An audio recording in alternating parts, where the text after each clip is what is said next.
How y'all doing out there? Thank y'all for watching the G Rich Show. I'm your host, the one and only Granville Richardson. Today I have a super duper duper a super dang, hold on, let me start again. How y'all doing out there? Thank y'all for watching the G Rich Show. I'm your host, the one and only Granville Richardson. Today I got a super duper great episode for you guys, man. I got a guy that done went through it all, man. He's from New York City. He's managing artists. He bro. Let me start over. Let me start over. How y'all doing? Thank y'all for watching the G Rich Show. I'm your host, the one and only Granville Richardson. Today I got a super episode for you guys. I got the one and only Von Don 57 in the building. This dude right here, man. Hey, to me, in my personal opinion, I feel like he's a hip hop historian, bro. He's gonna give us some dope stories about New York, his upbringing, how he got into music, and how he got into managing artists and what he's doing now. And this is gonna be a great episode, and I'm super excited to have him in the building for sure, man. Appreciate you for pulling up on me, big dog. Hey, man, how you been doing, man? How life been treating you? Man, life is good, man. I don't got no complaints, man. For sure, man. Like, but on my show, bruh, I like to start from the beginning and then goddamn move all the way to the end, bruh. So tell the people, tell the people where you from, bruh. I'm from Left Rack City, Queens. Man, for sure, man. For the people that don't know where Left Rack City, Queens is, if you use a somebody up on the rock, that's in New York for sure, right? For sure, it's in Queens. 20 buildings, 57th Avenue, 99th Street, Junction Boulevard. Shout your shit out, bro. For real, Kenny for real. Anderson, Kenny Smith. You got Noriega. You got Akinelli. You know what I mean? You got some greats that come out of my project. Not really a project, but you know, we got some greats that come out of my neighborhood. So it's not. I thought it was like a project, like a big story building. Yeah, it's 20 of them. So 20 buildings. So that's a project, ain't it? Nah. Left Rack is technically is not a project. Like we just call it the project because the mentality was what is the same as the project. You know what I mean? But Left Rack was built. You know what I'm saying, for predominantly like upper, like middle class, black, wealthy family at the time it was built. Okay. You know what I'm saying, like my grandparents, my great grandparents lived there, and you know they was real fluent. Like my grandmother was a banker, my grandfather worked for the Roosevelt family, the President Roosevelt family. So, you know, it was like like prestigious black people that lived in my community, but it was decimated when the crack era hit. And bro, I'm getting to your history, like, bro, growing up, did you actually like, because the crack era was like 80, 86, right? Yeah, I'd like probably started like 84, 85. It like really hit hard like 85. That's when it was prevalent for me. You know what I'm saying? Because I was probably like 7 years old. So you actually like, because my mama down here in the Carolinas, it was here, bro. And we stayed in the hood, but my mama kind of really sheltered that shit from us. So I really never knew what the hell was going on. But like being 7, like you actually seen it, like you grew up like seeing like what it can do, and like, bro, could you tell like the difference from the neighborhood from before the crack epidemic to when it started? I probably couldn't give you from a visual standpoint because when I moved there, like it was already starting to change a little bit. Like maybe when my grandparents when they first moved in, it was prestigious, bankers and lawyers and that type of ilk of people that was in that community. You know what I'm saying? But when I grew up in Left Rack, in the '80s, when the crack epidemic hit, it kind of like destroyed the fabric of the neighborhood. That's crazy. So, growing up in New York in Left Rack, did you grow up with your mom and your pops, or did you grow up? I hear you talk about your grandparents a lot. Like, who did you grow up with as a kid? My grandparents raised me. And what's your grandparents' name? Edith and Edward Sturgis. Man, shout out Mr. Edith and Edward Sturgis, man. In fact, my whole neighborhood know my grandparents. Man, shout out to them. How was your grandparents growing up?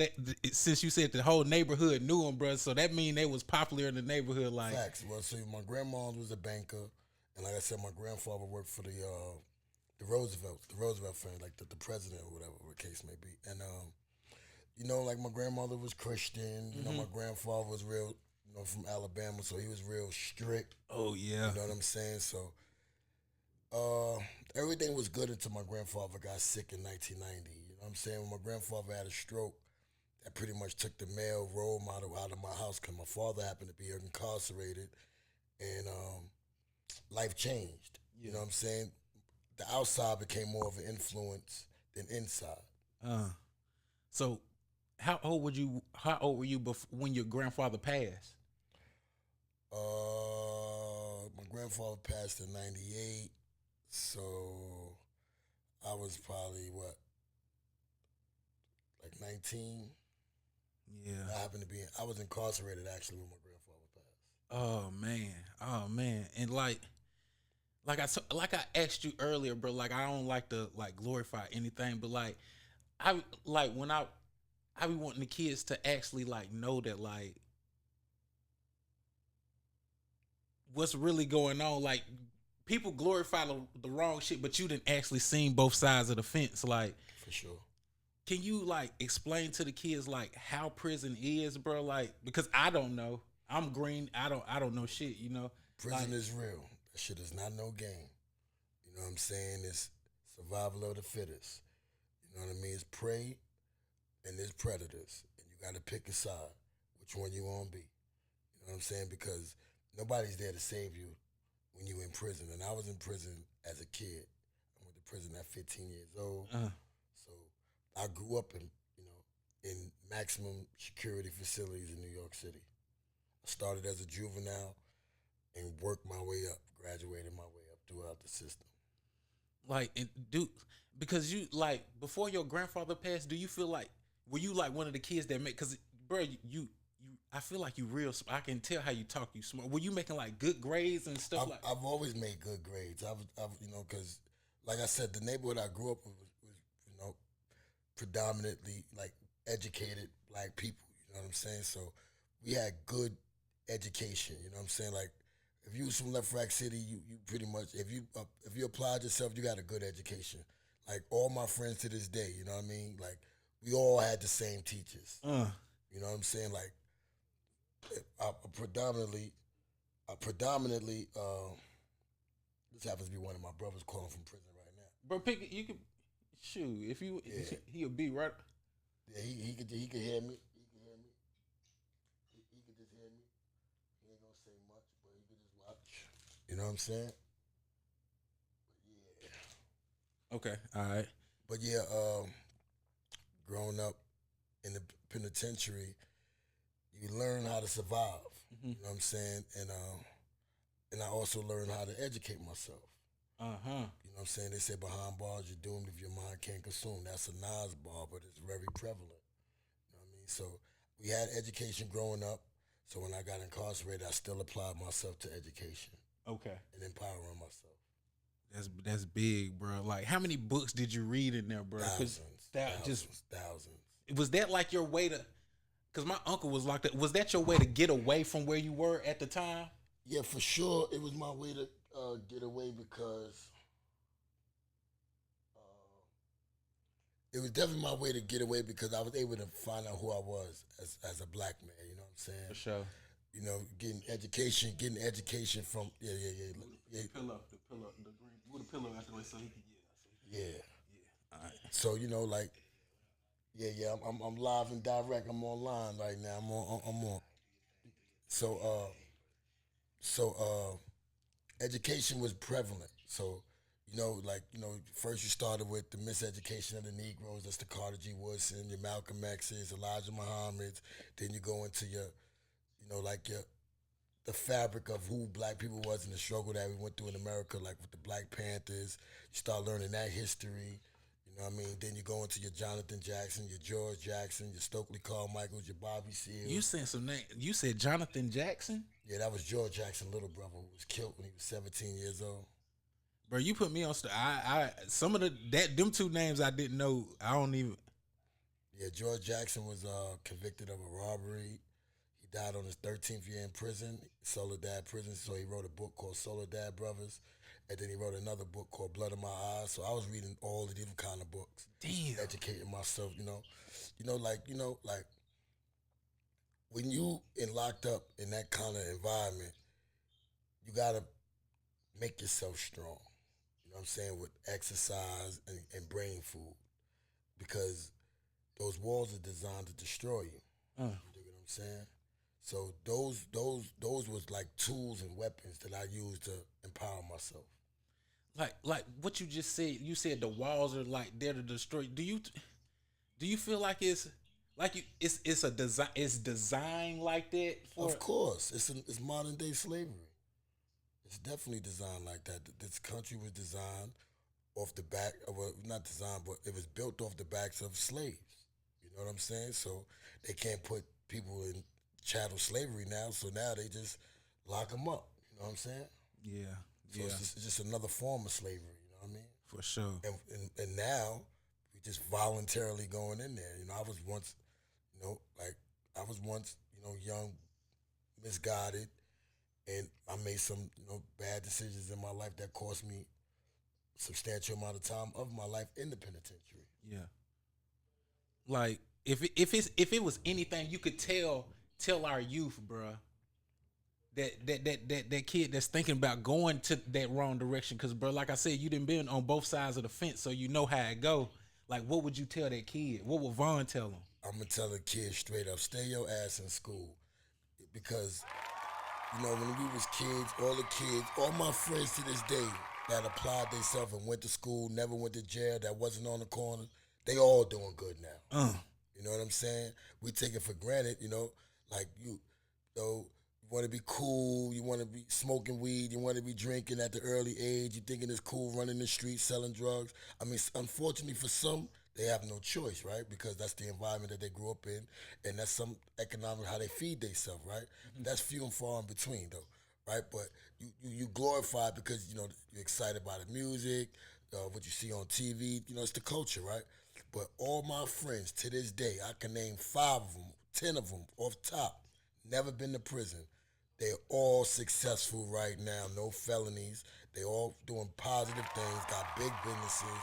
And those are the people that really was the ones that excelled in life. You know what I mean? So having felonies on your record, not cool. In and out of jail, not cool. Because when you go to jail, you're not guaranteed to make it home. You know what I'm saying? I've been in riots. And that's what they don't get. They think, they don't know that it's real in there, bro. Yes, I've seen people come to jail with 1 or 2 years and don't make it home. You know what I'm saying? Like, I've seen people come to jail with 3 years and leave in 25 years. You know what I mean? Because they catch cases in jail. So there's nothing promised when you go to jail. There's nothing guaranteed. Just because you have a release date doesn't mean you're going to get released. Because, God bless the dead, my friend Gam did 16 years, 17 years, and died, got killed in a fight, a fist fight, killed him. See that? Like, so it's not guaranteed. You're not guaranteed to make it home because you go to jail. And just because you're tough don't mean you're gonna make it home either. Cause there's always somebody tougher. See, and that's the harsh reality. Like, these kids got to think about. Yeah, so I would tell the kids, find you something that you good at and stick to it. For you know sure. what I'm saying? Because the prison ain't cool. Prison is whack. That's real game, bro. That's real game. Now, bro, with you being from Queens, bro, you done seen some of the best rappers that the world has ever seen, from your Mobb Deeps to your Noriegas to your Nas. Like, Queens has bred some of the best. Queens got the best rappers. Ooh, he said it, bro. He said it on here, bro. Queens got the best rappers. So Queens got the best rappers out all of any. All time. Queens got the best rappers all time. So you shoot Nas over Jay? Of course. Of course. But it starts before Nas, you know what I'm saying? You have Run DMC, you know what I'm saying? Like, that's the founders of the music. Like, it wouldn't be no hip hop without Run DMC. You dig what I'm saying? You know what I mean? So Queens got the best rappers. LL Cool J. Oh my God. You know Roxanne Shante, ain't she? Roxanne Shante, that happens to be my God bless the dead, my one of my closest big brothers. That happens to be the mother of his child. You know what I'm saying? Wow. God bless the dead, my brother Taheem. All right. Like, bro, like, growing up in Queens, were you able? I already went on your Instagram and I seen your story. Like, your homeboy Littles and stuff was showing you the ropes and stuff with Mobb Deep. Like, bro, can you tell us some of them stories about? Bro, that's what goddamn got me caught in them stories right there, bro.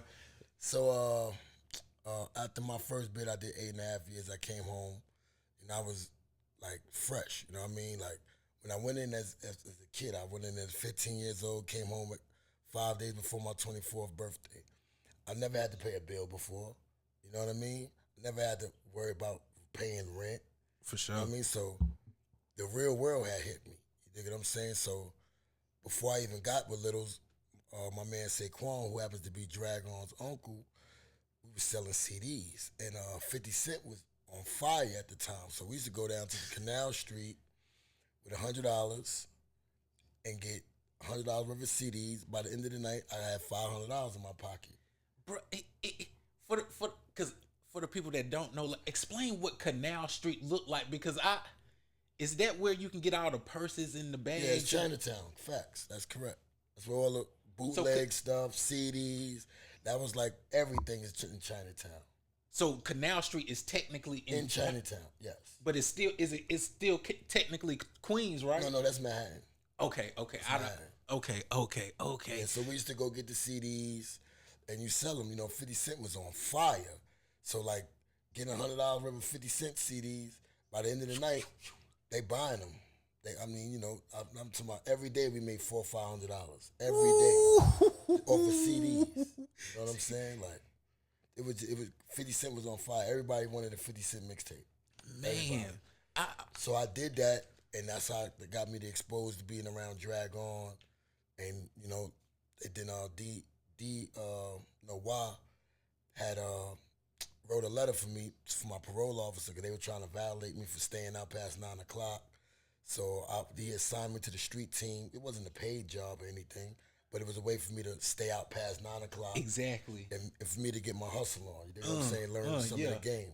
And then that's a lookout, bro. That's a big lookout for real.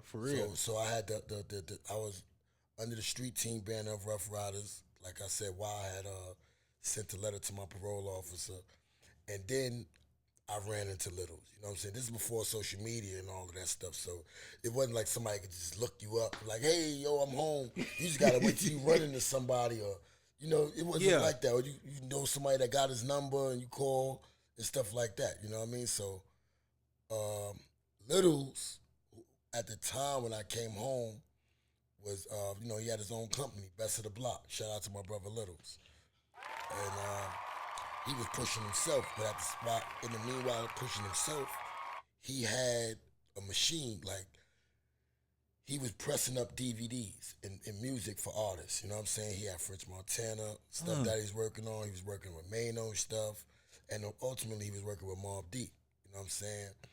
And he was really showing me the ins and outs, like, because at the time, it wasn't so much digital, it was mom and pop record shops. Bro, I miss those times, bro. I think like the streaming fucked it up. The streaming did. I mean, it doesn't. There's no more boots on the ground. You still got to put boots on the ground, but now everything is digital. So Littles, like we said, is what you call distribution. Yeah. So he was pressing up thousands and thousands of copies of these things and taking them from New York to Jersey to Philly, Connecticut, Boston. Littles was getting that bread then. Yeah, Littles was getting that bread. Littles was the machine. Facts. Because if you say y'all was making like 500, 600 a day from selling. That was just us. Mind you, they're pressing up. They got rooms with machines that they pressing up thousands of copies of DVDs and CDs. And the funny thing, some of them shits will goddamn migrate down here too. Yeah, of course. Some of them shits will get down here for real. Because when that 50 shit, when like you said, when 50 Cent was hot, bro, we would get some of them shits would creep down through here too, bro. For real. Facts. Like the DJ Clue mixtapes. You had all of that. DJ Absolute, Who Kid was on fire. You had Green Lantern, you had to come up with Fendi and them. So, that was a big era in New York. What was my guy that passed? DJ K Slade. Oh, K Slade for sure. Shout out to K Slade. Man, for one real. Of the pioneers of that.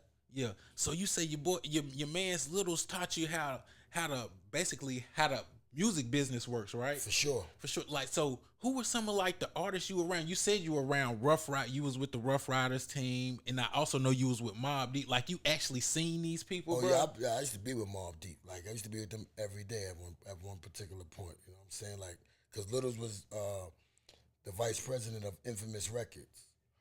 So Little was like in control of a lot of their stuff.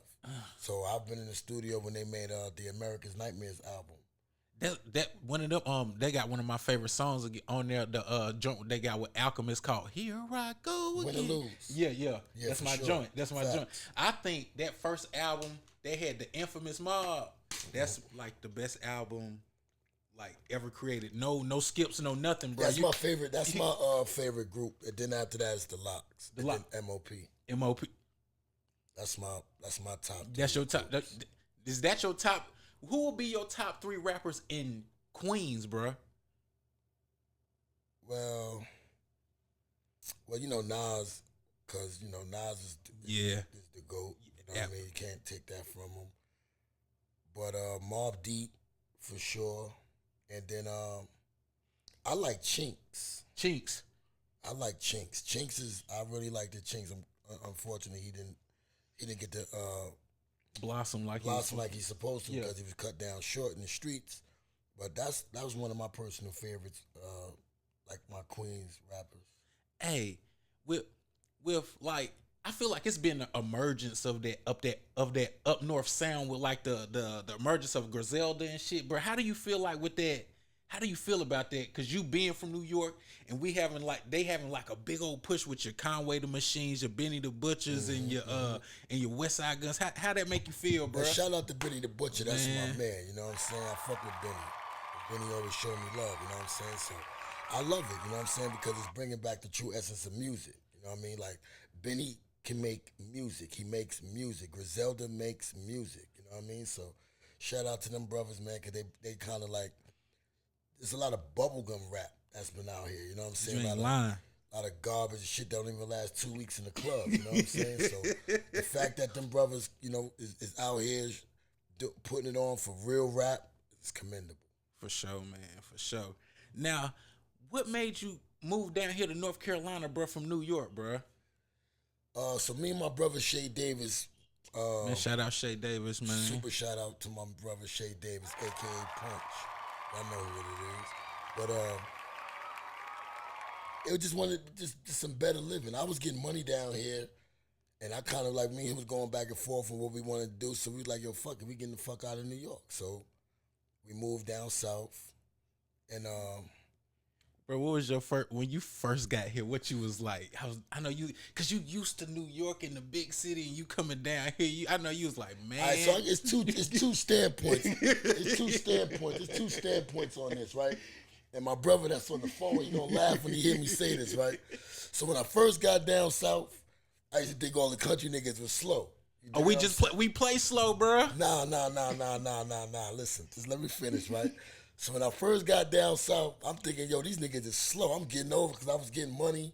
You know what I'm saying? So, you know, I'm navigating through the streets, but boom, I crashed. I caught a charge. You know what I'm saying? I got locked up.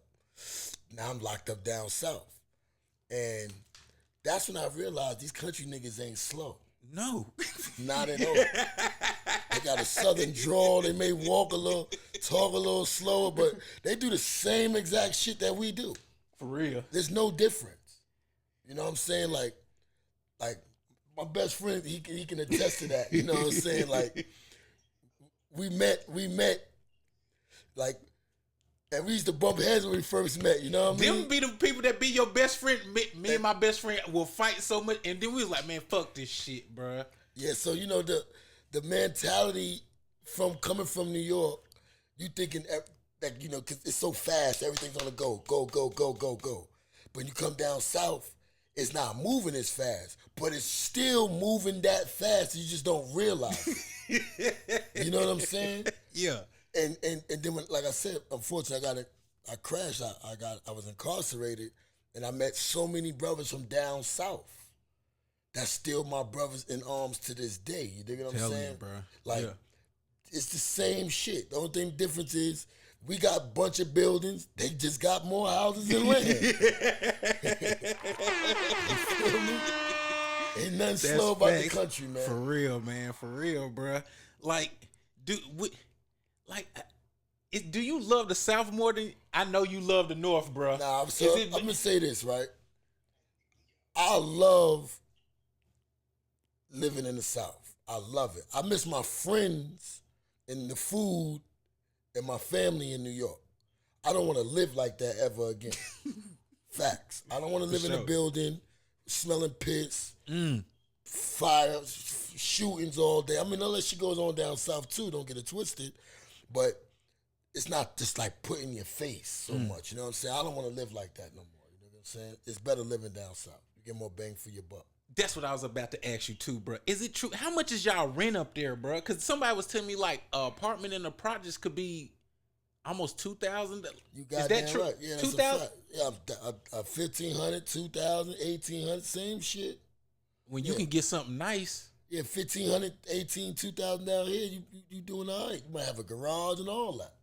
You ain't got that in New York. You might be a one bedroom in the projects. in the projects, or maybe it might not be a project, might be a building, but it's the same shit that goes on in the project goes on in them buildings.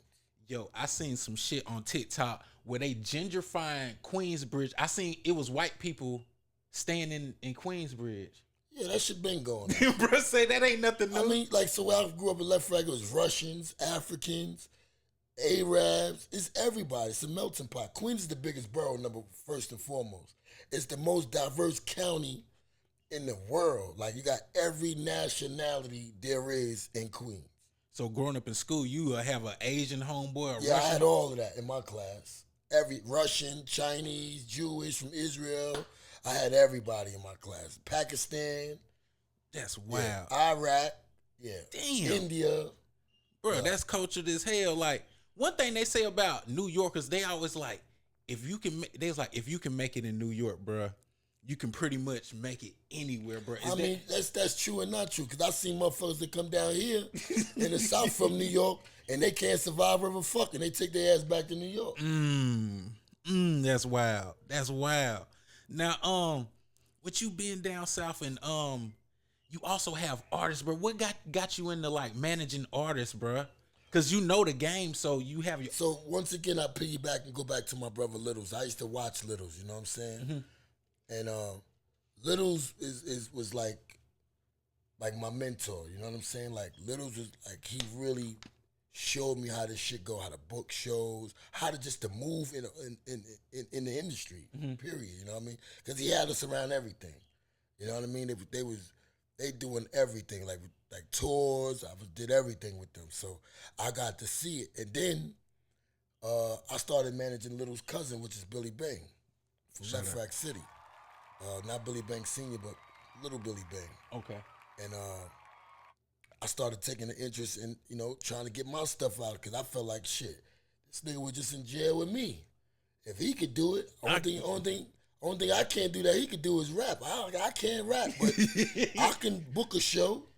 I can hear the sound of music.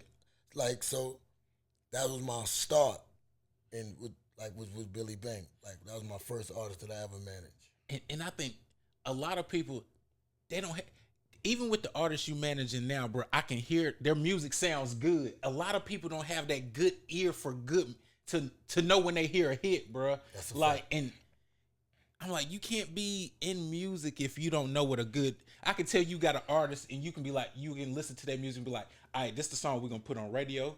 This the song we're gonna bang in the clubs. This the song. So like, I feel like if you don't have an ear for music, I don't feel like you could do what you're doing, bro. For real, this That's ain't a for fact. everybody. Yeah, I mean, it's not for everybody, but the shit is so oversaturated with everybody. You know what I mean? Everybody think they could be in the music industry. Right, you know what I'm right, saying? right. Like, and it's so easy to scam people with this shit. Like, there's so many people that's out here just like acting like they could do something for you that can't do shit for you, but take your money. You know what I mean? So, like, you really gotta just navigate through the system, like, and you see, like, what talent is and what not talent is. You know what I'm saying? Like, people work harder than somebody with talent and will make it past the person that has the talent. You know what they say? Hard work beats talent when talent don't work. Right. You know what I'm saying? Absolutely. So I learned all of that in the game, and I learned with my artists is how we gonna make songs. You know what I mean? That's the difference because there's a lot of people that can rap. I know plenty of people that can rap all day, every day. Right. You know what I'm saying? But they can't make no goddamn song. Right. You can be the best lyricist in the world, but if you can't make a song that you can put on the radio, it don't mean shit. Facts. It don't mean a damn thing. Like, what are some of the things you tell your artists to goddamn to prepare them for music in the industry and having to shoot videos and look presentable and like what do you tell your artists, bro? Um, well, you know, for an artist has to know what's going on, current events. You have to know the lingo. You have to know what's in style, fashion wise. You know what I'm saying? You have to know what people are identifying with. For sure. You know what I'm saying? Like, because everything changes every few years. So the music changes every few years. You know what I mean? So what people talk about changes. What's going on in the world changes. So artists really got to, that's how they keep they tools sharp. They know what's going on. You know what I'm saying? Being abreast with the slick, savvy talking, the lingo. So you always got to be on top of that type of stuff. For sure. For sure. To know what's going on, to make people, to see what you talk about. And I feel like artists have to be the best replica of themselves. Absolutely, bro. Absolutely, I mean? bro. Now I'm gonna touch on the list subject that's like going on in the current events, bro. Like, and with you, like I said, doing time before, like, how do you feel? Have you been keeping up with the whole Young Thug situation, bro? Yeah, man, it's unfortunate, man.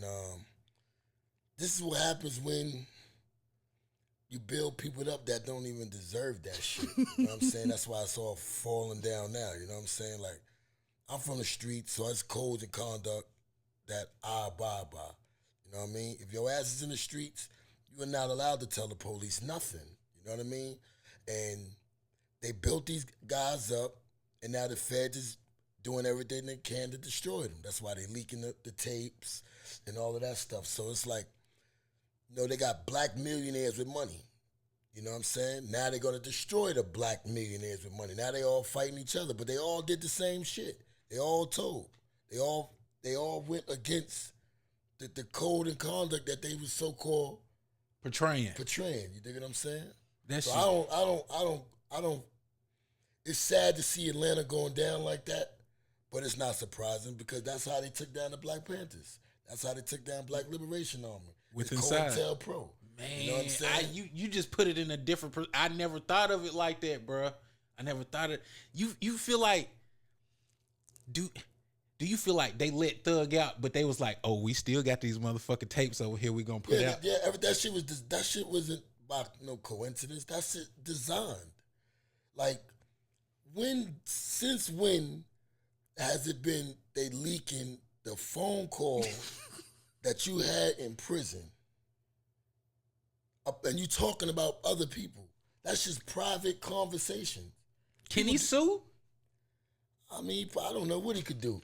I know I mean, he got millions, so you need to go on the island somewhere and give it up because it's over. So you think his Young Thug career is done, bro? I mean, the streets ain't the streets no more. There's no code and conduct that people really honor anymore either. So people still fuck with rap. Shit, who do you consider Gunna a rat, bro? Listen, man, if you was involved in street activity, if this is my opinion now, Bro, you entitled to your opinion, if you bro. was involved in street activity and you knew what was going on and you told anything to them police that was in favor of you getting lesser and hurting and harming your co-defendant, your brother, whatever you want to call it, yeah, you're a rat. Simple as that. Bro say ain't no way around it. Use a motherfucking rat to the core for real. Facts. For real. Now, bro, let me ask you this. Like, how did with one thing I hate about New York, bro, is y'all fucking weather, bro. Like, how did you with you coming from up north and coming to the south? How do you? Cause it get hot down this bitch, bro. Yeah, I've been down south 20 years, you know what I'm saying? So like I told Bro, you. where did you move to Charlotte? Nah, I was in Greenville, North Carolina. Okay. Where ECU is at. Okay. So how was the you told us how you translated? I mean, like how you switched over when you was locked up and stuff. But like once you got out of prison and you were like in the South, bro, how did you live? I mean, like how did it translate from there? Well, see, I'm a I'm a smart individual, so when I came home, the first thing I did was get a job. See, You know what I'm saying? And I recommend that for all brothers and sisters that's coming home from the penitentiaries. The first thing you need to do is secure employment. Why? Because the hype runs out 2 weeks after you come home. Ain't nobody want to take care of you no more. Ain't nobody gonna do shit for you no more. So you gotta do everything for yourself. So the first thing I did was gain employment, and that's essential because it's nothing like having your own money. You know what I mean? So it was easier for me to navigate because I knew I didn't want to go back, and I've been home almost 12 years now. December be 12 years. let's go, and get into it, Facts. and get into it. Facts. We're not playing out here. Now, bro, you be all over. What other than New York and the Carolinas? What is your favorite city to go visit, bro? Cause you be, I love Miami. I love Miami. Could you see yourself moving to Miami? Oh yeah, as soon as we sign this deal, Yeah, bro, say he gone, bro. as soon as we sign this deal, hello. Bro, say he moving to Miami. Facts. What do you love about Miami that's different? Because I've never been. What do you love about Miami that's different from all the other cities, bro? It's always lit up. Everybody got money. It's like there's no shortage of money in Miami. Like there's nothing for you to see. A Jag, Bentley, Lambo. That shit is common out there. Damn. Everybody got them. You see girls jumping out of them shits. Range Rovers, all of that. Everything is just like loud in your face in Miami. You know what I mean? Like I love Miami just for that. I'm gonna have to take It's a lot of money. It's a lot of money. I feel like it's bigger opportunity. You know what I'm saying out there. I don't get it twisted. I love Charlotte too. Charlotte's been good to me as well. But like, But you asked me what's my favorite city in America. I ain't been to all of them. You know what I mean? But I've been to a few. But Miami would be my favorite city. For sure, bro. For sure. Now, with you managing artists and everything, bro, what is your favorite part about managing artists, bro? Because I think like a lot of people like they on the outside looking in, they like, man, that shit easy. But like I said earlier, that it's not easy. Nah, that shit is not easy at all. But what's your favorite part about? Is when an artist respects you enough to take your advice and he grows. To see the growth in the artist from the time you get with them to where they go, and you see them growing because they listening to you. Because I've been through 1,000 artists. You know, those are some of the most disloyal motherfuckers on the planet. Listen, bro, can since you've had so many art, can you tell just by like being around the artist, probably like how long does it take you to tell if an artist full of shit? It doesn't take long because it shows in their character. It shows in their character. You know what I'm saying? Because sometimes artists think they more lit than they actually are. They think they on before they actually on. Like they signed the dotted line, you ain't did shit, and you thinking you bigger than the program. You know, I'm gonna be honest. Like I've had so many artists that I stopped even dealing with, and they thought it was gonna be, grass is greener on the other side. Ain't none of them doing shit. And I'm looking at your artists now. Them niggas lit. Yeah, man. Shout out to my artist Maurice Liddell, man. Tap in. We got Get Money Fuck Bitches out on all platforms now. We got Froze Off out on all platforms right now. Yeah, we ain't playing. Like, have you been with him since he? Nah, I was introduced to Maurice a few years back by his cousin. His cousin was like, yo, I want you to manage my cousin. And I had been seeing the man in the club, like, so. They called themselves the Pandemic Boys. So it was during, like, around the pandemic. So I'm like, what, these niggas is scammers? You know what I mean? I thought they were scammers. Like, so when he introduced us, like, so he told me he did music or whatever. So we chopped it up and we went to the studio and we made Froze Off, and it happened to be a very good song. You know what I'm saying? And we've been locked in ever since. That's good. Like, what's it? Like, it got to be something about him that sets him apart from the other artists that you came across. Like, what's different? What's different about him than everybody else, bro? He's hungry, and he's hungry. He's humble. He's militant, and he's focused. And he's not the number one thing. He's not a liability. Uh, You know what I mean? I've dealt with so many artists that they put themselves in bad situations. They go back and forth to jail. That fucks up the money. You know what I mean? Like, you don't want to mess with somebody you investing all your time, energy, and effort in, and then they fuck up and go to jail. because to be honest, like ever since Gucci Mane, any artist that went to jail and came back, they really not the same. They don't have as much motion as before they went in. Yeah, it's very rare. There's not too many Tupacs. Yeah, Tupac that went ain't- to that ain't- jail, came home and blew up. You know what I'm saying? For sure. It's not too many of them that can sustain it. You know what I mean? Bobby Smurda don't even rap no more like that. You know what I mean? Like you don't hear no new Bobby Smurda shit like that. Nah, you don't. You see him on podcasts though. You Exactly, know what I'm saying? exactly. He's a businessman now. You know, he had a couple of dollars. He invested in his money, but it's hard to catch that momentum back. For sure. For sure. You know what I mean? Hey, is it true? Which borough gets the freshest, bro? Cause I look through Queens your get the money. bro. I was looking through I your don't Instagram. wanna I hear said, that bro, be shit. fresh. They say them Harlem niggas goddamn know how to put. Don't get it twisted. Harlem is a fly niggas. You know what I mean?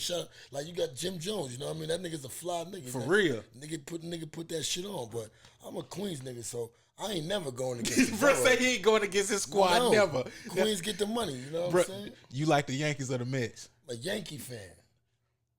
I'm a Yankee fan. Is it? Can you be from? Can you? I live 5 minutes from the Mets. I used to see that at my window growing up. I'm a Yankee fan. Die hard Knicks fan. Die-hard Knicks fan. What about? Okay, since you're a die hard New York fan. No, hell no. I'm a Knicks fan. I'm a Yankee fan.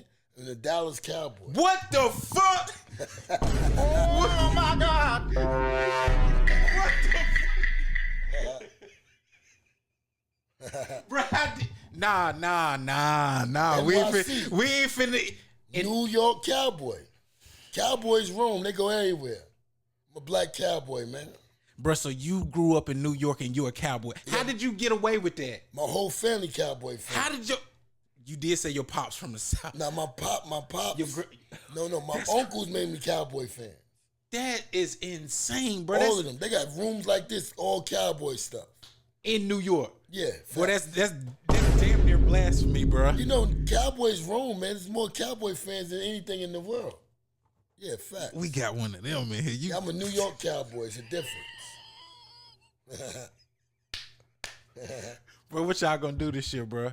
You know, we played good the other night, even though we lost. Yeah, against the Super Bowl team. We played pretty good, but I'm waiting for my Knicks to come back on. Look, he don't even want to talk about the shit. Listen, nah, I really don't, man. Because I'm kind of confused with what they did with the Micah Parsons thing. I want y'all just lose out. Go get that boy that play for Texas, bro. You know they gonna make sure he quarterback. They gonna make but sure we're not losing out though. So that's not even gonna be a real reality. Lose out. Now, how'd you feel? Now, since we talking about sports, bro, how'd you feel about your Knicks finally getting a good playoff run this year, bro? I think we got a good shot to win some jury this year. Man, it'll be amazing. It's been a long. Before I was born. Yeah. But y'all. You don't even like the Giants, so I can't say that. No, I don't like the Giants. I don't like the Jets for nothing either. Damn, bro, that's weird. That's odd. Well, you fit. Cowboy. You fit in with these people down here. We got hella Cowboy fans in Charlotte. I know I went to the game. You know, it was more Cowboy fans than Panther fans. That's how it go. I just told you, Cowboys roam. We all over. Man, well, at least you ain't one of what kind of Cowboy fan are you, bro? Because it's different type. You got the Cowboy fans that's logical. You got the Cowboy fans that say they're gonna win a Super Bowl every year. I'm a logical Cowboy fan. Okay. Cowboy fan. I'm not a fanatic. I'm not gonna sit here and say, yo, we looking like we got a Super Bowl team. Fuck no. I don't even know what direction we going right now. I'm kind of confused my damn self. If Jerry Jones don't let it go, that team just gonna be horrible, bro. For real. I don't know what they got. I don't understand the whole Micah Parsons trade. I understand it. I don't understand it. Now, with you managing artists, like, what would an artist how would an artist get in contact with you and, like, at least catch your eye, you know what I'm saying, for you to manage them, bruh? Well, first, now being that I've learned a little bit more about the game, I like to see it, the artist's character because I lost so many times not really paying attention to the artist character. I was more worried about the talent. Like the individual character has to be there. Now for me, Okay. you know what I'm saying? I need to see something that I can see some growth with. Like if you're a liability, I really don't want to fuck with you. I've been down that road. You know what I mean? You still out on the street busting your gun and all that stupid ass shit. Hey, I've been there. I dig it. I don't want that shit around me. For You know sure. what I'm saying? I'm trying to get some millions with this shit now. No, you ain't. You about to get some millions with this That's shit. a fact. He ain't trying to do About to get shit, some bro. millions with this shit. Cause, Fact. bro, just like your life story is like a story of bro. You didn't every time, and you just keep building up and building up. Like you done been at the lowest of lows, bro. Yeah, we and don't look at quit. you now. We don't quit. We don't bend no foe, no matter the weather. You dig what I'm saying? A strong tree bends with the weather. It doesn't break. Better tell them. Better You know tell what I'm them, saying? folks. So you just gotta keep your foot solid underneath you. Have a plan, and stay focused, lock in, and execute. For sure, bro. With you being in the music industry, what is your favorite all time? Like that one moment. I know it gotta be. You got a whole bunch of moments because you done been around like the biggest of the biggest. What's that one moment in you was around the industry, bro, that you remember that just come to your head whenever your favorite moment? Well, I think one of the things that stand out to me was when I seen my brother Littles reinvent himself. You know what I mean? So, like I said, he had been with Mobb Deep. Then he came back with Moneybagg Yo. When I came home and he had Moneybagg Yo, and it was like, look at this shit. And I watched him, you know, in the beginning of Moneybagg Yo's career. You know, shout out to Moneybagg Yo. Man, for real, man. Big Homie G, Dan Joe. You know, I watched them from young age to now, and it's like Littles was with them in the beginning, and that's when I was around them. So it was an honor that I was around that part of it again, because it just you know, iron sharpens iron. You know what I mean? Man, Little's he a solid ass dude, bro. Oh, nah, for sure. Littles is a monster. There's no doubt about it. Littles is a machine. He gets the job done. Where is he at, bro? Littles lives down south as well. Oh, he in North Carolina? Mm-hmm. He's from Queensbridge though, but he lives down south. Man, you gonna have to give me I'll give you his Instagram. Okay, for sure. I'm gonna goddamn jump in his inbox for sure, man. Like because like if it sounds like, bro, even when you was down, bro, you could come home. You came home, and Littles will always have your back, bro, and be like, "Come on, bro, I got you." Yeah, bro. that's my big brother. You know what I'm saying? Like he really was hands on with this shit, and now like he see what I'm doing now. He said, "Yo, keep fucking going, man. You close." You know what I'm saying? He's like, "I'm proud of you." You know what I mean? So, And if anybody know, he know. So, and if like you said, like me and Little used to slide Rice Krispies and Frosties under our cell doors to each other. You know what I mean? 2 Up in 1994, like so. So hold on. We skipped that part. So you and Littles was like, this ain't no new relationship. Like y'all was close for a long time since little kid. Yeah, we was locked up together in Rikers Island, C-74 as kids. Like the real Rikers Island. Yeah, the 4 building. As teenagers. Yeah, Now, I thought I was 16 years old. Bro, I'm not trying. I thought when you told me you got locked up as a teen, like you got locked up in like a Juvenile? Yeah. All right, so I did get locked up as a juvenile. I was 15 years old. I had a murder charge, and when I was 16, while in the juvenile facility, we caught new charges. So that's when they bounded me over to a 16, you're an adult. That's when they sent our ass to Rikers Island. So you 16 years old with grown fucking men, bro? I know. Well, C-74 at the time was adolescents, but there's still adults in that building too. So yeah, that shit was real. That shit ain't no game. So I was 16 years old on Rikers Island with 16 to 18-year-olds, 19-year-olds, but then there was still adults around as well. That's wild. That's wild, bro. Man, your story is a story of triumph and goddamn adversity, bro. Like you, like I said earlier, bro, you done beat everything life done threw at you, bro, with a baseball bat. And look at you now, bro. You shining, you managing artists, and they doing their thing, bro. And That's dope as hell, bro. Now, one thing I'm happy you shared like your war stories with people just to tell them like, bro, that shit ain't cool no more. Like we get money is cool, nigga. That's where it's at. Yeah, for real. like, you know, like I know a lot of brothers that's been locked up for a very long time and they wish they could trade this seat with me right now. You know what I'm saying? Like they've been locked up 25, 30 years. And they've been locked up since they was kids.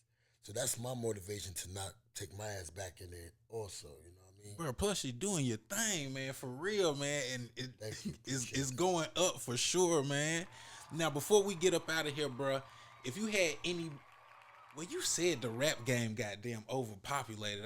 One of the questions I do ask is like, if you had any words of advice for an upcoming artist, what would you tell them? Like, You gotta believe in yourself, man. Don't let nobody take your dream. You gotta keep pounding. You gotta keep chipping away at this shit. There's no right way to do this shit. You know what I mean? You just gotta do it, and you gotta keep doing it. You gotta be consistently doing it if this is what you want to do. for sure, for sure. Now, what you saying that like, is it any artist that you like? Because we know that you know hip hop. Like, but do you like alternative music? I like all music. You know, like I said, you know, unfortunately, I did in 2 combined beds. I did 17 years total. So there was times we couldn't listen to rap music. So we had to listen to soft rock, rock and roll. Why would they do that though? Because the radio station, there was no black radio stations in certain areas. You know, all the prisons are put in rural areas because that's how you keep the farm people they lights on. You know, they don't build them. They don't build prisons in the inner cities. They put them shits in the rural areas for their people. That's why I tell you, it's a modern day slavery. So you'll be at a prison and it'll be a whole family, like the mama, the cousin, the Hell yeah, like fucking right. You be in there, you be the whole. Especially, so I was in a prison called Clinton. It's like next to one of the most incest capitals in America, right? what's that? This is in New York? Yeah, it's in Plattsburgh, if I'm not mistaken. Damn, I ain't never heard of that shit before. And them motherfucking up there, you in the mountains. So you know you dealing with mountain people. Oh God. Dealing with some sick ass shit, right? So you know it was a lot of that shit. It was the incest, the brothers, the cousins, the fucking all that weirdo shit. But you see that shit, like you really see that shit. Like so, being like locked up in the mountains. Like I said, they don't put prisons in the city. They put them shits in the rural communities to take care of rural communities because the people that live in the rural communities Need jobs. work in the jail. You know what I'm That's saying? wild. That's wild as hell, bro. That's wild. Well, before we get up out of here, tell the people what you got going on, how they can get in contact with you, bro, and your Instagram, your TikTok, all that good stuff, bro. Your Gmail. Find me on Instagram, Von Don, VONDON_57. I'm on Instagram, popping. Let's get to it. Tap in with me. My email is legendary57valve@gmail.com. I'm trying to send some music. You know what I mean? Trying to get you some stuff out there. You got to be serious, though, because we serious right now. Shout out to my artist, Maurice Liddell. Shout out, We shaking and moving. We're not playing. We just came back from a little media run in New York. Sat down with Empire. Like, we really trying to get this shit shaking. For sure, man. So he gave y'all his information. If you not serious and you not don't even waste your time. don't even waste because he can spot bullshit from a mile away. So Facts. don't try to run no game on, bro. Hey, fact. well, bro, I appreciate you for pulling up on me, man. problem, Telling me some of your war stories, bro. I love your stories, bro. Your Mobb Deep scene, your little story, your prison story. I love all that shit, bro. It's definitely an honor to have you sit on my couch and tell me some of these things, bro. Oh, shout out to the No Code. You know we got the clothes. That's your? Yeah. This. Okay, man. Yeah. Maurice is the founder. One of the. How do they buy some of the clothing line? The No Code. It's called No Code. NO.co. Okay, and y'all got a website and all that. For sure, yeah. Okay, so y'all can pick up the clothes too now, man. And we got food too. Taste of the Town. Yeah, we coming back next week. Stay tuned on my Instagram. I'll give you the location where we'll be cooking at this week. Bruh, hustler, bruh.